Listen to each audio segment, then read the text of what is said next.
Newly elected leaders here in Connecticut and nationwide. This morning on The Real Story, we're breaking down Election Day 2023, from the issues that brought voters to the polls to party victories that could reveal more about the 2024 presidential and congressional races. But first, joining us here in studio is the next mayor of Connecticut's capital city. Arunan Arulampalam joins us to talk first priorities. We've heard his victory speech, but now as he hits the ground running, we're getting insight into his first steps in his home, the city of Hartford.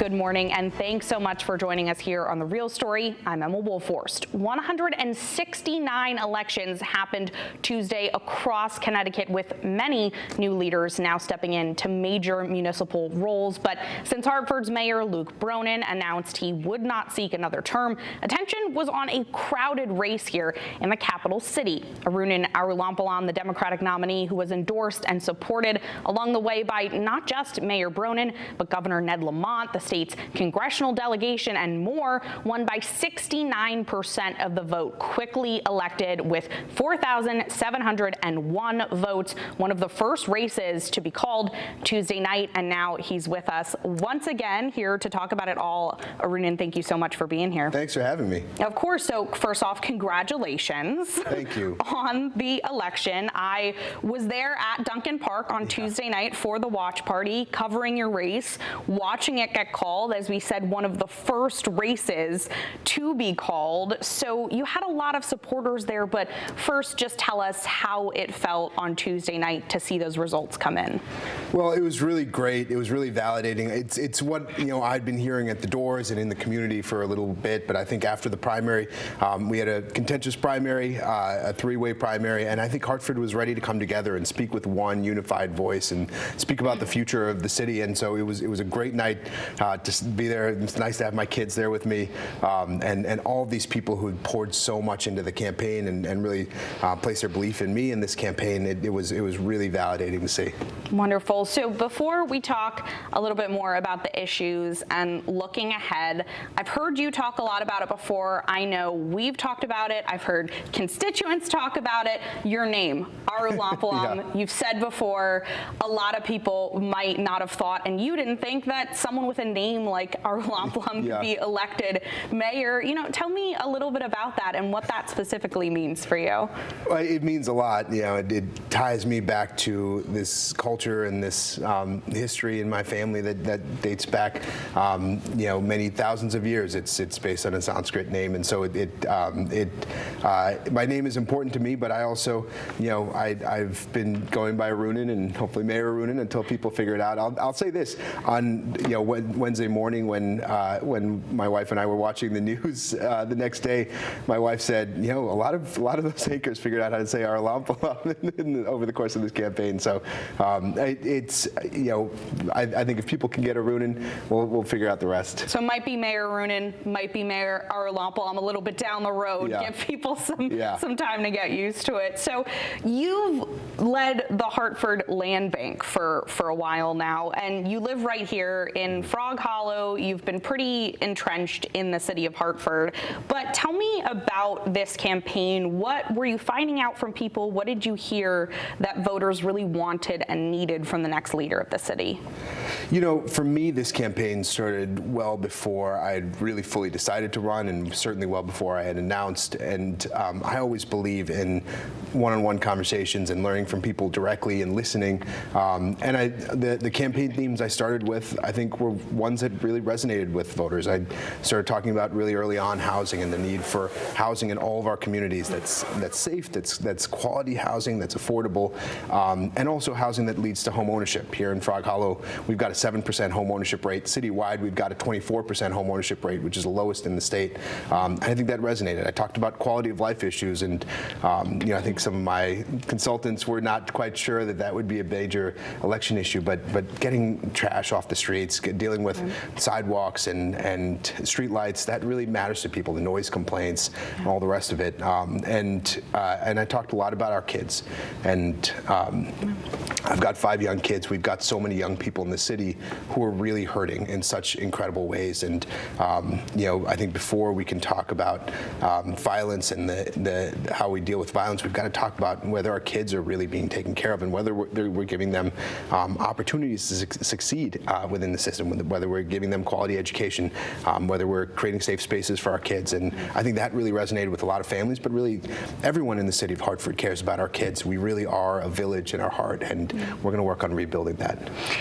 And I asked you on election night, as we said, you've been endorsed by a lot of big players here, not just in the city of Hartford, but statewide by the governor, by some of our congressional delegation in this race. And you told me that you did feel like that meant a difference in this campaign. We know you've already been working really closely with a lot of them, especially with Mayor Runin.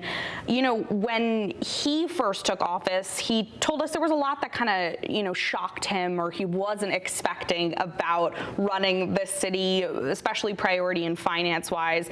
As you're just starting to lift the veil here, I know it's only been a couple days. You're obviously not taking office officially until January, but so far, as you're kind of hitting the ground running, is there anything you've been surprised by, or that's maybe shocked you a little bit as you're starting to learn, anything that sticks out?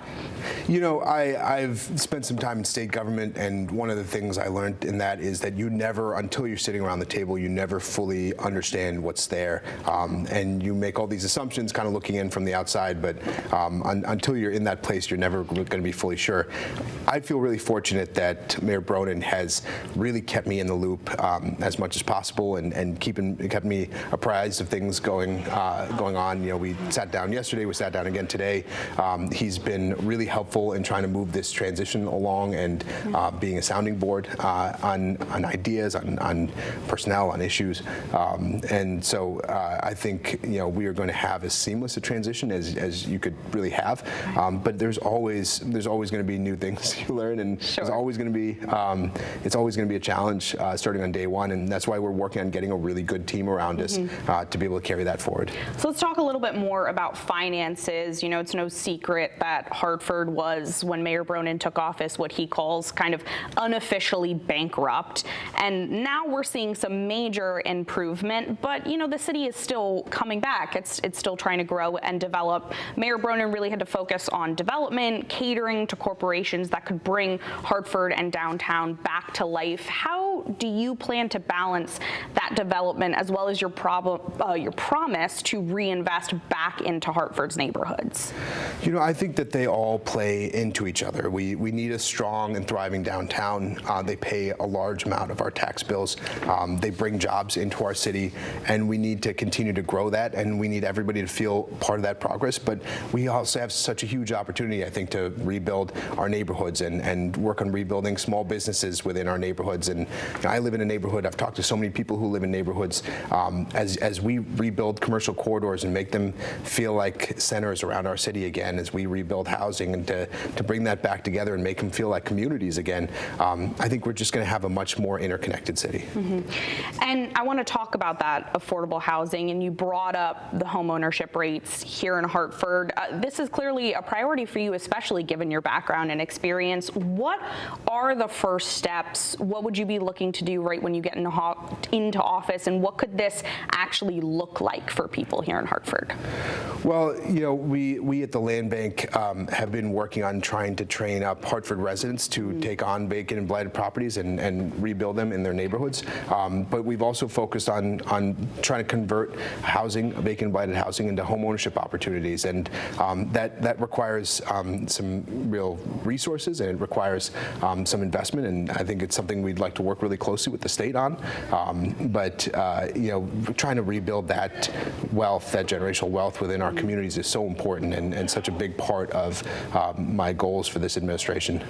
And something under Mayor Runin was a big push to not just get people into Hartford, but to make everyone here proud to call Hartford home and to call it their capital city. There's been some serious criticism and pushback over the years for things like Hartford Has It and similar initiatives, some saying they sort of feel short, especially when a lot of people in the city maybe don't feel safe. A lot of people, reference gun violence here, and you've been talking about increasing community policing when we've talked during this campaign. Tell me more about your ideas to make the city safer. Well, I think they start a lot further upstream.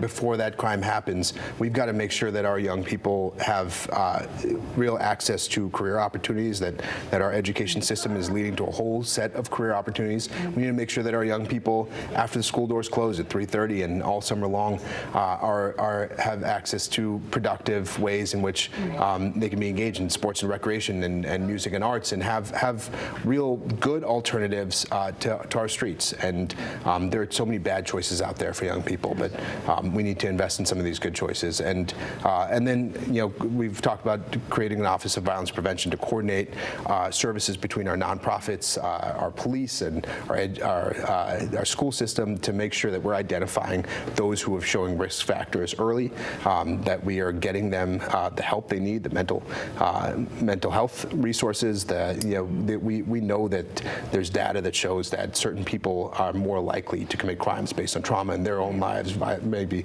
victims of violence themselves, and we need to make sure we're reaching out to them early and centralizing those resources, and then rebuilding our sense of community policing here, and getting cops to walk a beat again, but also in so many ways rebuilding the trust between community and police, which I think so many cities are going through at this time, and we're going to work on it here in Hartford. And you mentioned mental health and trauma. I know the city has already tried some initiatives with that. And that community policing, you said building back that trust. We've heard a lot of people talk about that. Is there anything the city's already done that you'd like to continue or build off of, or any new ideas or initiatives you'd like to bring in that area? Sure. I think a whole host of things we've done, but I think over the last few years had a real focus on violence prevention, and it's something that I'd like to build around and do a better job coordinating. But I know it's something that's been close, near and dear to this mayor's heart, and our chief operating officer, Thea Montanez, obviously, and so it's something that we're hoping to build upon. So, something you mentioned today, as well as throughout this campaign, being a father, and a father of 5 young children. So you made many appeals for education, improvement, and, as you just said, community-based initiatives and community support. So as a parent, what do you feel still needs to be done here in Hartford to really support our younger generations? Well, I'm a father of 5. I'm also a father with kids who go to public school, and so I want to take a real hands-on approach with our school system, with the 5 appointments I get at the Board of Ed, in our education system. I want to make it a real priority within the first year to really rebuild our sports and rec programs in the city. My kids play a whole host of sports. They are engaged in all sorts of activities. Oftentimes, we've got 2 daughters doing ballet in West Hartford. We're looking for kids basketball, and we might do that in Newington or somewhere else. And we should have those activities available in every single neighborhood, and we should allow for kids in every single family to be engaged in that. And so for all these parents who are working long hours, working multiple jobs, they know that their kid's somewhere safe at night and all the summer long. We've got to really wrap our arms around the resources that are available to our kids, and in so many ways we have so many opportunities to feed into our kids' lives early on. We know increasing a lot of those resources takes funding, it takes money. In the state legislature, especially this past session, we saw a big focus on education, specifically around teachers, but other resources pushing to get more money for our public schools across the state. Do you feel like a lot of those resources that you'd want to increase or build off of here in the city of Hartford would require that conversation with the state legislature? Do you think that should come from federal funding? Where could that come from? I think it's really important to build that relationship early, and it's why I've had a really good relationship with this governor. I've worked for this governor, and with the Speaker of the House, who's from Hartford, lives in Hartford, loves Hartford, is one of the co-chairs of my transition team, and I think that's a two-way conversation. It's also something, especially when we talk about the ancillary services. There's what happens during the school day, and then there's all of the things that kids in suburban towns so often get outside of school that we don't have as much of here in Hartford. It's a conversation I've had with corporate leaders. I think it's something that would be a great public-private partnership, and we've had some of those early conversations already. But it's something that I will be going to each corporation and asking if folks would step up, not just financially, but are there employees who could coach a basketball team one night a week, or teach a flute lesson, or do homework help for kids in Hartford, and it's something that I hope to build into the fabric of that relationship. You've mentioned throughout this campaign, and we've also heard from the current mayor, Luke Runin, about the importance of Hartford as the capital city, really having that stake across the state, and people, whether or not they live in Hartford, having an interest in what goes on here.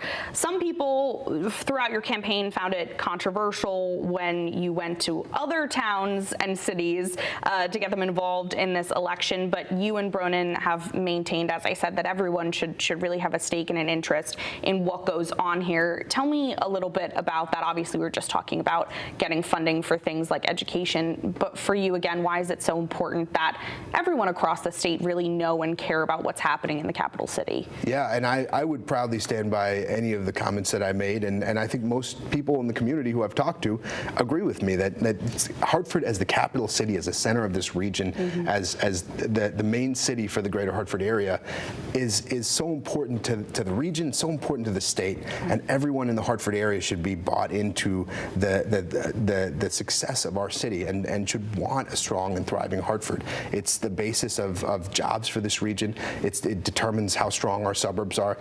If you live in a suburb, it might determine when your kids move to college whether they want to move back to the area. Right. And so I want everybody to be bought into the future of Hartford. I want everybody to believe in what's possible in Hartford, because we are a city that I think is going to be better 5 years from now and 10 years from now than we are today. We're a city continually on the rise, and I hope that people see that. And for people who are Connecticut residents who have Hartford as their capital city, whether they come to Pratt Street and the Bushnell and they're here often, or maybe never drive into or through the city, what do you want them to know, and maybe what are some common misconceptions that you hear from people? Well, look, there's so much that you can do in Hartford that you can't do in surrounding areas. We've got entertainment, we've got sports, we've got some great restaurants. But if you have a negative outlook in Hartford, I've got a ton of ideas for you of a way you can spend a great day in Hartford. Come check us out. We've got so much going on, and we have new restaurants opening up on Pratt Street, as you said. Hopefully soon some renovations in our Excel Center. We're continuing to put together these puzzle pieces across our downtown and even in our neighborhoods. And there's so much diverse food and culture and so much to engage in. And if you're not a part of it, I think you're missing out. Well, with our last couple minutes here, I would like to do a quick little lightning round so people can maybe get to know a little bit more about you personally as their next mayor. So first, what's your go-to snack? I always have this jar of salted cashews. There are all kinds of snacks. I tend to eat really late at night, especially on the campaign trail, because we're out late. I forget to eat, and so I try to have snacks that aren't too unhealthy and fried. And so I love Cheetos. I love chips and things, but I try to keep this jar of cashews just in case. I like it. What's your pump up song? I have a few. When I was trying to pick songs to go out to on election night, my consultants and I had a little bit of a fight because there are some that had objectionable lyrics. So I've got a few. I think I'm going to get in trouble if I start sharing them. Is there any clean version one? What was I went out? I think I ended up going out to BC Boys Sabotage. Perfect. Beastie Boys are always keep it clean. We love the Beastie Boys. Yeah. So I know you've said it a lot, especially just in kind of our second to last question here, but you were talking a lot about what Hartford has to offer. I know it's hard, but do you have one or two favorite spots or hidden gems here in Hartford? Sure. Jay's Restaurant, which is on Washington Street, during the pandemic, opened out their patio, and they have this shipping container there that they've painted on the inside to look like Paris. Wow. And you can all winter long, they keep it heated, so you can go eat in the shipping container, but that's one of our favorites. I live in Frog Hollow, and I think Frog Hollow is secretly the coffee capital of Connecticut. We've got Story and Soil, which Food and Wine has said is the best coffee shop in Connecticut. We've got Aurora's. We've got Fire by Forge, which just opened and has great meals, but good coffee during the day. I just got some coffee from this little bodega right around the corner from Fire by Forge that makes a great café con leche. There's this place, Monte Carlo, on Park Street. A lot of great coffee in Frog Hollow to check out. And last thing here, since we're just getting into the holiday season, it's in November, and we're looking ahead to December. November's already going by so quickly. What's your favorite family tradition? The 2 days before Christmas, the Christmas Eve, we do this all-night movie night. We all the kids. The littlest one hasn't been old enough yet. Maybe he will be this year. But we all put out sleeping bags on our living room floor right by the Christmas tree, and we watch Christmas movies until everybody falls asleep. Wonderful. That's always one of my favorites. Okay, actual final thing before I let you go, because I know this is always controversial for me, but I think my family will appreciate me asking this because this is a tradition for us. Okay. Die Hard, Christmas movie or not Christmas movie? I would get outvoted by the rest of my family, but I say Christmas movie. That's the correct answer. I feel the same way. Well, Arunan, thank you so much for being here with us. Thank you. We really appreciate you joining us. Thanks for having me. There's still a lot more to come here on The Real Story. Beyond the capital city, a lot's changed after election 2023, and we're breaking it all down. Stay with us.